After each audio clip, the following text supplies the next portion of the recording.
প্রতিটা মানুষের ভিতরে কিন্তু মৃত্যুর একটা ভয় আছে। আর মৃত্যুর কথা চিন্তা ভাবনা করলে আপনারা সবসময় দেখবেন যে আল্লাহর কাজগুলো বেশি করতে মন চায়। যে কোনো ভালো কাজের সবারই কিন্তু এগিয়ে আসা উচিত, কারণ পৃথিবীতে আমরা যখন মারা যাবো শুধুমাত্র মানুষের দোয়া ভালোবাসা এসব নিয়ে কিন্তু মারা যাবো। আসসালামু আলাইকুম সুপ্রিয় দর্শক, আপনারা দেখছেন দৈনিক জনতা জমির সাথে রয়েছে আমি হুসাইন মাহমুদ। আমাদের সাথেই রয়েছেন বাংলাদেশের সবচেয়ে আলোচিত ব্যক্তি হিরো আলম। প্রতিবার মাহে রমজান আসলে আমরা শুনি ইসলামিক সঙ্গীতগুলো, আর ইসলামিক কাজ করতেও ভালোবাসি, ইসলামিক সঙ্গীত শুনতেও ভালোবাসি। আর ইসলামিক সঙ্গীত শিল্পী যারা, তারা আপনাদের জন্য বেশ চমৎকার চমৎকার ইসলামিক সঙ্গীত নিয়ে আসেন।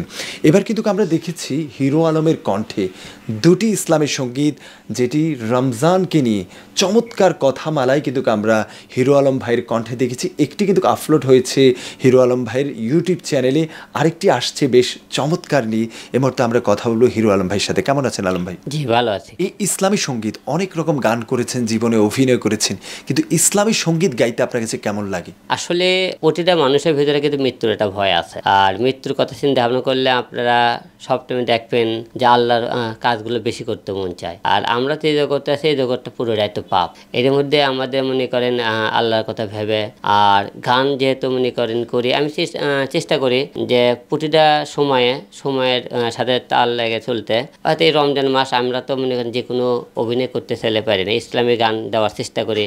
তো মানুষ হিরো আলমকে তো এক একজন এক এক রকমভাবে দেখে, তো আমরা চেষ্টা করি ইসলামী গান একটু হিরো আলম পারি কিনা। আমি চেষ্টা করি যে আমি তো অল টাইম অনেক রকম গান অভিনয় করি, যে ইসলামী কিছু করার চেষ্টা করি। কি আমার দেখে দেখে আরও 10 জন পারে যে হিরো আলম যে ইসলামী গান গাইতে পারে, আমার দেখে দেখে আরও কেউ ইসলামী গান গাওয়ার চেষ্টা করে, তো আমরা ইসলামী কিছু করার চেষ্টা করি। এতে আমার মনে করি ভালো লাগে। এই জন্য প্রতি বছরই আমি রমজানের মধ্যে ইসলামী গান করার চেষ্টা করি। আচ্ছা, আমরা যদি দর্শকদের কথা বলি, অনেকে কিন্তু আপনার এটা যে জীবনের যদি শ্রেষ্ঠ উপহার থাকে হিরো আলম ভাইয়ের, তাহলে ইসলামী সঙ্গীতগুলো আমাদের কাছে ভালো লাগে। আর তার মধ্যে অনেকে বলছে যে মিউজিক ছাড়া এত চমৎকার করে গিয়েছেন হিরো আলম। কিন্তু একজন শিল্পী না, তবু কিন্তু চেষ্টা করে যাচ্ছেন, আর আপনারাই কিন্তু হিরো আলমের গানগুলো শুনছেন।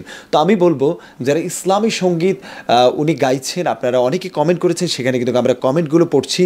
কয়েকটি কমেন্ট এসেছে যে হিরো আলম ভাই যদি ইসলামী সঙ্গীত গায় তাহলে ওনাকে আমরা আরও বেশি ভালোবাসবো, এবং ওনার কাছে আমরা আরও চাই অসংখ্য ইসলামী সঙ্গীত ওনার কণ্ঠে যেন আসে।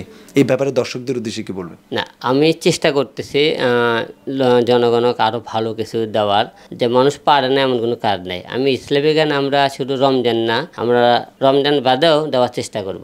আচ্ছা, এই যে ইসলামী সঙ্গীত অঙ্গনকে আমরা দেখেছি ব্যতিক্রম, আমাদের পেয়ার আহমদ ভূঁইয়া ভাই, এইচপি ভূঁইয়া স্টিল কর্পোরেশনের চেয়ারম্যান, উনি কিন্তু ইসলামী সঙ্গীত অঙ্গনে অনেক সাপোর্ট দিয়ে যাচ্ছেন, এবং বেশ কয়েকদিন আগে সাংবাদিকদের মাধ্যমে একটি বাবানি গানও কিন্তু রিলিজ দিয়েছেন। তো ইসলামী সঙ্গীত যারা করে তাদের কি মনে করেন যে এরকম স্পন্সররা এগিয়ে আসলে আরও ভালো সঙ্গীত করা যাবে? না, অবশ্যই শোনেন, যে কোনো ভালো কাজের সবারই কিন্তু এগিয়ে আসা উচিত, কারণ পৃথিবীতে আমরা যখন মারা যাবো শুধুমাত্র মানুষের দোয়া ভালোবাসা এসব নিয়ে কিন্তু মারা যাবো। আপনার কোটি কোটি টাকা আছে, একটা টাকা আপনি নিয়ে যেতে পারবেন না। এবং আমাদের মনে করেন অনুপ্রেরণায় যদি ভালো কেউ কিছু করতে পারে, আমরা যদি সব কিছু নিয়ে যেতে পারি, এবং আমরা যদি আর 10 জন দিনের পথে আনতে পারি, তো এর চাইতে বড় আর কিছু হতে পারে না। দর্শক শুনলেন হিরো আলম ভাইয়ের চমৎকার কিছু কথা।